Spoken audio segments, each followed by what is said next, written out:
सिंध सुहारी भागनवारी जी भूमि ते हज़ारें सरमोड़ सुघड़ शाइर अदीब दानिश्वर ॾाहा ॾात धणी पैदा थिया, जिन पंहिंजे कलम इल्म अकुल ॾाहपई ॾाम सां पाण मञायो, जिन जो नालो बरे सगीर में एतिरो त क़द्र जे निगाह सां ॾिठो वञे थो जीअं सोन मथां सुहागो हुजे।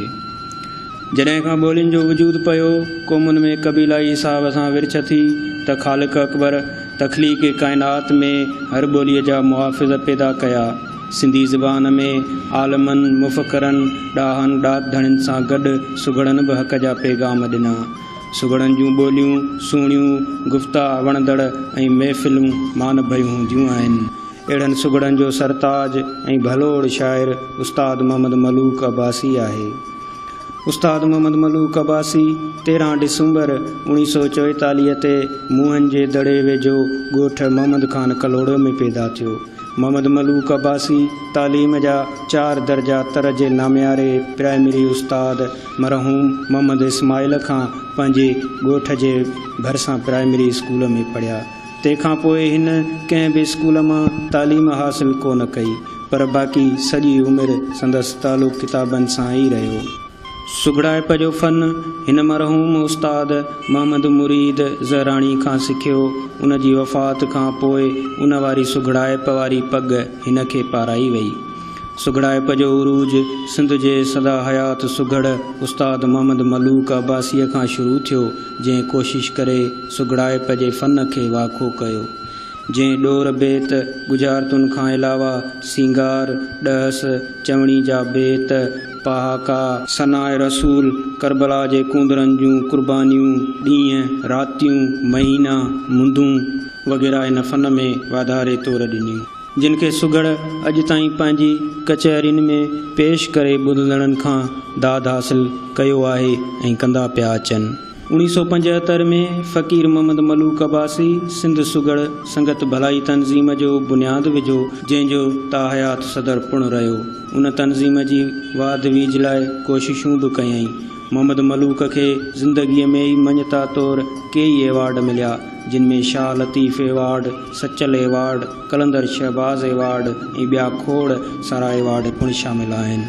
सदा हयात सुघड़ मोहम्मद मलूक अब्बासीअ खे उहो मुनफ़रद एज़ाज़ पिणु आहे त सुघड़ाइप वारे फ़न जो पहिरियों साहिब किताब सुघड़ शाइर आहे। संदसि तख़लीक़ात में गुलशन ॾोर, मोती मोर मलूक जा, मोतिन मुठ मलूक जी, मुंहं मथां जिन जा, माणक मोती मलूक जा शामिल आहिनि। मोर मलूक अब्बासीअ जे उन अवामी अदबी ख़ज़ाने में अञा बि केतिरा ई हीरा, मोती, लाल अणछपिया आहिनि। संदसि आख़िरी लफ़्ज़ हुया त मुंहनि जे दड़े जे स्टूपा जा वारसो पंहिंजे ईंदड़ नस्ल खे उन्हनि क़ीमती हीरनि जे बारे में आगाह ज़रूरु कजो। फ़क़ीर मोहम्मद मलूक अब्बासी न सिर्फ़ु सुघड़ ऐं शाइर हो, पर हू हिकु फ़क़ीर मंश इंसान बि हो। अॼु जे मतिलब परस दुनिया में अहिड़ा बेबहा बालम, जिन जी ओताकुनि तां बुखायल ऐं साइल ख़ाली न मोटनि, अहिड़ा माण्हू नायाब थी विया आहिनि। फ़क़ीर मोहम्मद मलूक अब्बासी उन्हनि खूबियुनि ऐं सलाहियतुनि जो मालिक हो। ग़रीब तोड़े मिसकीन, हारी नारी, पढ़िया तोड़े अणपढ़िया, वॾेरा तोड़े कामोरा, सभिनी सां हिकु जहिड़ो शफ़क़त भरियो लहजो ऐं न्याज़मंदीअ वारो रवैयो रखंदड़ हो। सुघड़ मोहम्मद मलूक अब्बासी सुघड़ाइप जे फ़न खे जेकी जला बख़्शी, उन जे वाध वीज लाइ पाण पतोड़ियो सिंध जा शहर ऐं ॿाहिराड़ियूं घुमी फिरी उते आम माण्हुनि में लोक अदब ऐं शाइरीअ में पंहिंजा सवें शागिर्द पैदा कया। उहे सिंध समेत दुनिया भर में पंहिंजो नालो मञायूं वेठा आहिनि ऐं पंहिंजे सुघड़ता जे ज़रिए सिंधी ॿोलीअ जो बचा कयूं पिया अचनि। उन खां अलावा साल में तक़रीबन 2 सुघड़ कचहरियूं पंहिंजे ॻोठ वारी ओताक में मुनक़द कराईंदो हो, जंहिंमें न सिर्फ़ु समूरी सिंध मां सुघड़ बिरादरी शिरकत करे पंहिंजा शेर ॿुधाईंदी हुई, पर सिंध जा नामियारा अदीब डॉक्टर नबी बख़्श बलोच, दुर मोहम्मद पठान ऐं ॿिया खोड़ सारा अदब दोस्त माण्हू शिरकत पिणु कंदा हुआ। सच में उस्ताद मोहम्मद मलूक अब्बासी हिकु अज़ीम इंसान हो, जंहिं सिंध ऐं सिंधी ॿोली ऐं सिंधी सक़ाफ़त में जान विधी, जंहिंजे बदौलत अॼु सिंध जे झर झंग में सुघड़ कचहरियूं क़ाइमु ऐं दाइमु आहिनि। संदसि शाइरीअ में सिंध ऐं सिंधियुनि जे दर्दनि ऐं मसइलनि जी तमामु सुहिणे नमूने अकासी कयल आहे।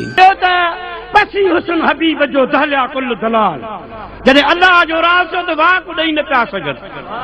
पसी हुस्न हबीब जो दहलिया कुल दलाल, मोटाएगा मलूक चे हीरा मोती लाल, दोस्त जने भले कास भात ने मिलियस इज्जत अब्बासी चे।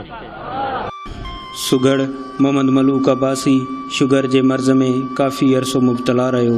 उमिरि जे आख़िरी साल में हू तमामु घणो बीमार थी पियो ऐं साणसि उमिरि वफ़ा न कई। हू कराचीअ जी जना अस्पताल में 2 जून 1998 7 सफ़र ते असां सभिनी खां विछड़ी वियो।